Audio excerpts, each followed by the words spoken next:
Hello and welcome back to my garden. First and foremost, thank you to all the new subscribers that have joined the channel and have come to see me fumbling around in my garden here in Eastern North Carolina. If you guys also hear banging and nailing and whatnot in the background, one of my neighbors is getting a new roof, so I do apologize for any background noise like that. But today, we're going to do the rose garden tour. If you haven't been over to my YouTube community page, go check that out. I often post up various things like polls, quizzes, all about gardening, various topics within gardening, and also I ask your opinions as to what maybe you'd like to do for the next video kind of thing.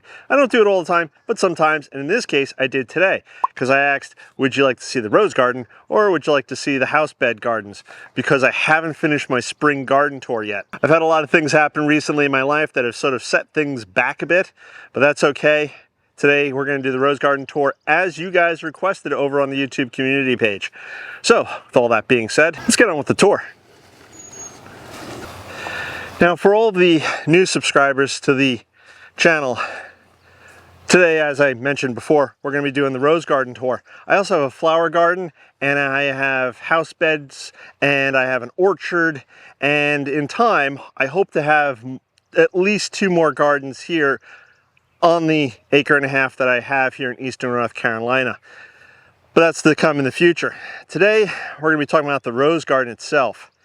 Now the rose garden is 60 feet across by approximately 60 feet deep, and it's right next to the veg garden. But before I get into the nice part of the rose garden, because it's something that is still under construction, let me talk about the elephant in the room over here. Whether you're an old subscriber or a new subscriber, I do have a playlist on the channel called Rose Garden, I believe, and I will be adding to that in the future, but I think there's already, I don't know, maybe close to a dozen videos, because every time I do a major update or addition to the rose garden itself, I try to add it to that playlist. Nonetheless, you may be seeing all this weedy hot mess there and maybe this black fabric here behind me. What I'm doing is I'm trying to basically compost in place. So all of the yard waste, twigs, grass cuttings, etc. have all been going there. In fact, this section right here that you see, that will be getting covered up with blackweed fabric that I pulled up from the veg garden earlier in the year soon, and that will essentially suppress anything from growing over there, and it'll also start cooking and rotting down all of the material that's there. Because the ground beneath me I have like 2 inches of topsoil if I'm lucky, and then I have a lot of sandy, loam, tight, compacted stuff, and then I have clay within a foot. It's terrible. The ground beneath me is terrible. So my plan is let all this stuff rot down once I cover it up with black weed fabric. So for instance, this corner over here is going to be the next section I'm going to be working on, probably next year. Maybe this fall. We'll have to see how things go. But basically all the stuff that's under there, the grasses, the grass cuttings, the twigs, etc., etc., they're all cooking right now. And it's a hot day out, so that weed fabric is getting hot and it's cooking all that material. This adds a lot of organic material to the ground, hopefully. This is my theory, this is what I'm going with. I don't know what I'm doing, but it'll add a lot of organic material to the ground. And then what I'll probably do once I get ready to plant into it is I'll probably add some little bit of compost to plant into. I'm not 100% sure on the next steps I'm going to take, but I'm really hopeful that the rotted organic material that's being generated right now helps improve the soil. The other thing I'm hopeful for is this area right here where I'm standing, when we get super heavy rains, tends to flood a bit. So I'm hopeful that by letting all of that stuff rot down, by adding all that organic material into the ground, and by basically creating almost a little mound, that'll keep the plants that I plant over here, that'll keep their feet that much drier and happier, theoretically, out of the water as it were. Continuing along the backside, it's going to be much of the same. Right now I have a lot of grasses growing up and weeds growing up through that, but I'll cut that down and eventually plant into that. This is a project that's ongoing. It's going to take me years because there's so much to do here in the garden itself. Again, I have a veg garden, flower garden, house beds, orchard, so there's a lot going on. So this is going to take years to happen, but it will get done a little over time. Now let me show you the rose garden I have completed, or at least brought to a level of completeness. So as you saw a minute ago, I have a gate which leads from the veg garden over in here into the rose garden. There's also the main entrance, which we'll touch on that in a little while. But right here is the oldest section of the rose garden. And as you can see, I have these boxwoods here. I forget the variety of them. And they do need a haircut, which I'll be doing probably in the next few weeks. But what I'm going to do with these, and I have many, many, many, many more to plant, is they're going to form a formal, nice little hedge right here, low, probably about 1.5 feet, 2 foot tall, but they'll frame in the rose garden beds. If you guys follow me on Instagram, you may have seen some of my photos from earlier in the year, which were these Dutch irises. And I believe this is Discovery. That's the color or the variety. They were beautiful bluish purple with a little tinge of yellow. And behind it, I have a not so healthy looking, but still okay, Mr. Lincoln Rose. It was my first David Austin rose, and it's still alive and it's still doing okay, but it's not throwing up a lot of lower branches. And I'll try to get a close-up on that in a second. So let's look at some of the other plants that I have growing here in the rose garden. So here's that Mr. Lincoln Rose I mentioned a minute ago. And again, not the healthiest looking. And the reason I say that is because I have all these sort of bare branches down here. Not sure if that's in shot, but it's still alive and it's still doing well. And when it does flower, it puts out these beautiful red flowers.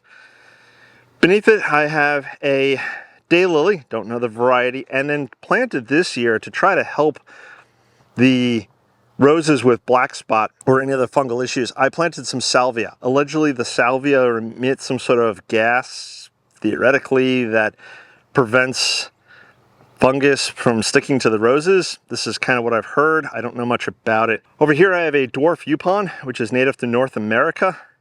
It's a very slow growing shrub, but it's very, very hardy. In front over here, I have some peonies, which have never done anything. They've never flowered. They've never gotten much bigger than that, but they're hanging in there. I believe this is a candy tuft. That looked really awesome in the springtime. Forgive the weeds. It's one of the many, many things I need to catch up on. As I mentioned, another daylily. This is Immortal Reblooming Iris, and I think I need to dig this guy up and do a little cleanup on him, which I'll do later in the year. Over here, we have Olivia Rose Austin. Now, sadly, my roses aren't in bloom right now, but earlier in the year, they did put on a spectacular display. Right in front here, I have a red hot poker. Now, it seems an odd flower to have here in the rose garden, but many of the plants that you see, whether it be the iris or the red hot poker or the daylilies, these are my sort of temporary plants, and I may wind up moving or replacing them at some point in the future. Sort of the permanent ones are the dwarf yupons and the roses and the sprinter boxwood, and here's another rose. This one is Desdemona, and I have to do some deadheading on Desdemona here. And then next to that one, I have Litchfield Angel. Again, we just missed the bloom, although there is a flower starting to form over here. So that'll be fun when it comes up. Some more red hot pokers here in front. Another peony, which again has never done anything. That one is Duchess d'Amours. Duchess d'Amours. And then some more salvias that I planted. This one is called Amor Salmon. Yeah, Amor Salmon. That's what this salvia is called, Amor Salmon. And you can see it has the soft pink flowers. Hopefully they get much bigger. And then behind that, I have Emily Bronte. That one does have some blooms on it. And we're supposed to get rain in the next few days. So hopefully that one, all of these roses, hopefully then start putting on a little bit more blooms and growing. Behind there, there's another sprinter boxwood. And you may be wondering what this thing is. Some of you may already know. This is a hibiscus, and it is huge. Now, this was one of those plants that is not going to stay here. It'll eventually move, but for now, it's here and it's growing. Behind that is Thomas A. Beckett. Now, I'm not thrilled with this rose, and it does right now seem to have a bit of fungal issue, and also I think it got nibbled on by deer. Deer sneak in here every once in a while. They have a little nibble. So I'm gonna have to address that, the fungal issue, not the deer. Down below, I have Easter Candy Bearded Iris. And I'm gonna have to reposition the irises because right now all of the iris rhizomes, which are partially buried by mulch, are facing northish. And apparently if you want the best flowers and to give the irises the best environment, I've heard, correct me if I'm wrong or if it really makes a difference, but the rhizomes should face south.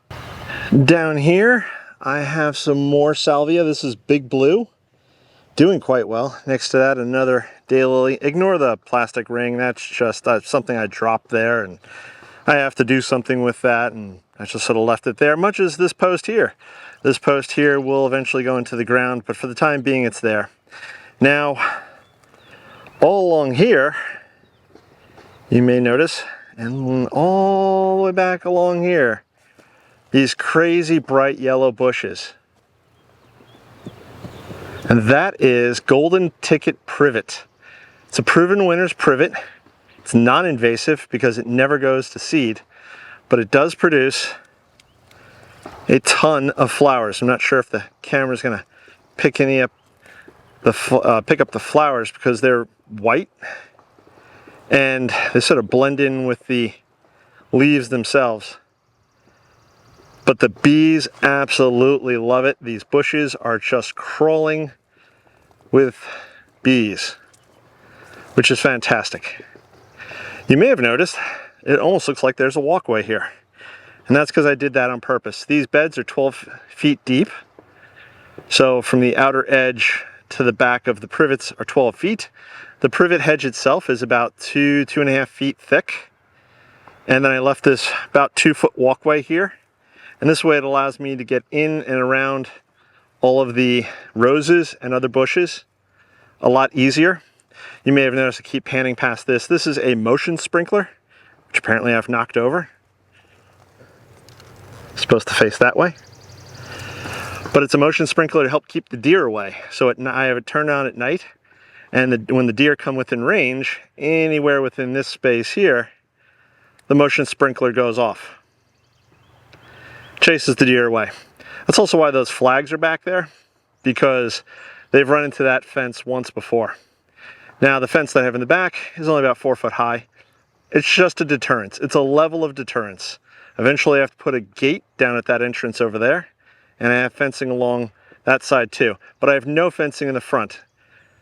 Most of the time, if you're anywhere near the front there, the motion sprinkler sees you well in advance and goes off and again chases the deer away. But the fencing also allows them to know sort of the boundary, and they will walk around the boundary and walk around the rose garden. Down here I have a clematis, and I think it's called Pink Mink. It is also a proven winner's plant. I got it on clearance last year. Planted it, seems to be doing all right. Not putting on a lot of growth right now, probably due to the heat. And then over here, I have the Generous Gardener Rose. It's a climbing rose, and I built this crazy, ugly rebar looking structure so it could climb up. So I'm hopeful that one day the Generous Gardener here will climb all the way up, and it'll just look fantastic, covered in roses. It is growing, it's doing pretty well. In front of it is a primrose of some sort. I believe this is evening primrose. And then over here is a rose, which I don't know the name of exactly, but it's doing well.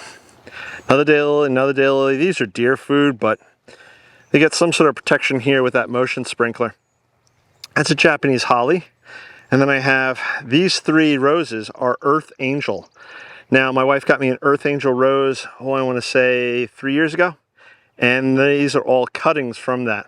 My goal with these 3 is to try to get them to form almost like one big hedge or rose bush. And again, here you can see more clearly the 12-foot deep beds. And eventually in the front here, I will have those low boxwoods, and then probably other various plantings around the rose bushes themselves. Okay, here we're standing at the grand walkway. This is the entrance. It's 8 feet across, or will be 8 feet across when it's done. Here's some of that blackweed fabric cooking down the next section of bed, which hopefully I'll start working on next year. Well, you'll have to follow along. So if you haven't subscribed, please subscribe, click that bell icon to be notified when I do post a new video. This way you can follow along, see once I pull all this fabric back, what I'm looking at, and will my theory and or experimentation work. This is the entrance. There's a post there. That other post you saw a minute ago will probably go on that side. And maybe at some point in the future, I may wind up doing a gate. But what I'd like to eventually do is have an arch going across, 8-foot across, have an arch at least 5 feet deep, if not the whole 12 feet, and then have climbing roses up and over it. So this way you'd walk through an archway of climbing roses into the rose garden itself. That's the dream. I've got some small, scraggly looking golden ticket privets growing along the front here. Here's a few more. I got these on clearance last year, and they've been hanging in there, doing their thing. But there is a couple of gaps from ones that didn't make it, and I have cuttings that are now growing, which eventually will replace them. But that hedge you see over here in the back, that hedge there, I eventually want along the front here. And it'll go across the front there, and it'll go down the other side, and it'll go to the back. The other thing I've done, or tried to do this year, was plant a bunch of alliums here in the rose garden, and they have not done well at all, which is somewhat sad and disappointing. I may try to buy more alliums with a early fall purchasing sale thing that they usually have going on, and try again. You know what they say, try again, right? It is quite hot out, and Sophie here is broiling. She's well in need of a haircut. Yes, you are. Yes, you are. So, but Sophie often likes to come out here to the rose garden to take care of her business or just sniff around and see what other new critters are out and about. But this is my rose garden for now. It's nothing super dramatic or super exciting, but I hope one day it will be super dramatic and super exciting, especially as it grows and expands. Next year, I hope to come back to this space and get some of the areas that are covered in the black weed fabric started on, get new plants planted, and hopefully by next year there's some new exciting additions to the rose garden itself. I posted a question recently on the community page asking you guys when you fertilize or if you fertilize your roses, or even if you have roses. Some of you don't have roses. That's a little sad and disappointing. They are wonderful plants to have. Some of you said you never fertilize. Actually, many of you said you never fertilize. Some of you say you do fertilize, but maybe only once a year.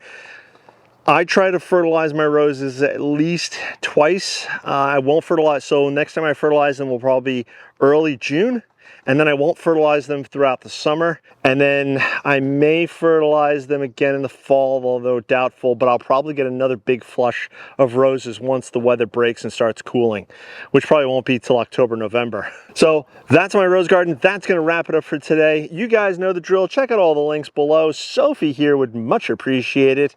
And I think that's going to cover it for today. I'm going to catch you in the next one. Bye-bye.